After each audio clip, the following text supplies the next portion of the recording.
Welcome, in front of me is HP ZBook Firefly 14, and in this video I will show you how to perform factory reset on this laptop.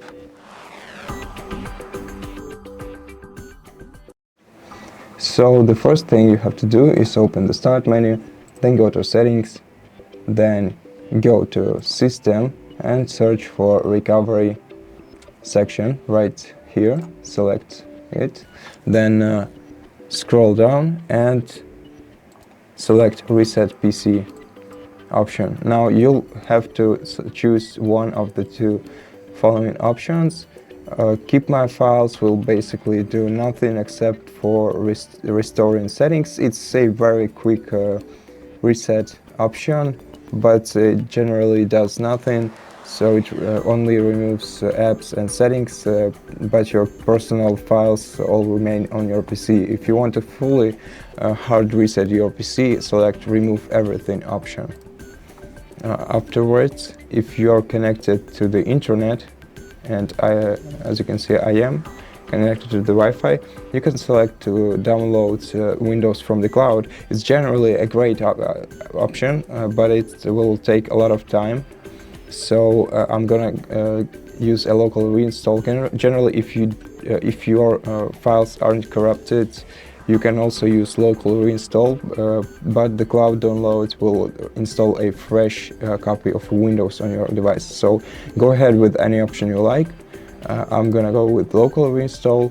Now the last thing we have to decide on is hidden in this and behind this button. So click on it.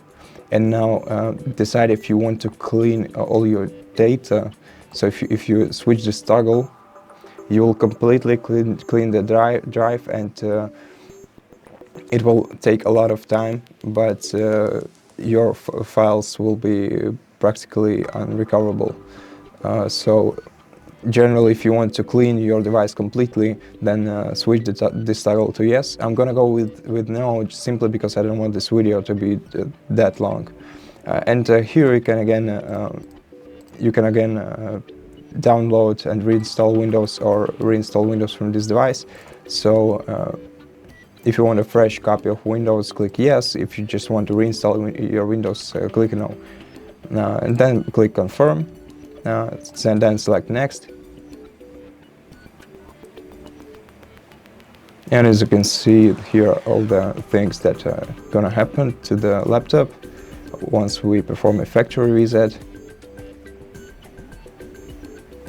You will generally lose all your data, all your personal files. So if you got some on your PC and they're not backed up, then you better perform a backup. We got a video on how to do that on our channel, so if you need it, go ahead and check it out. But I'm gonna go ahead and start the resetting. Now I'll have to wait until our device is fully reset. I'm gonna speed up this part. And that's it. Factory reset is complete. So thank you for watching this video. If you liked it, consider subscribing to our channel, leave us a like and a comment below, and I'll see you in the next one.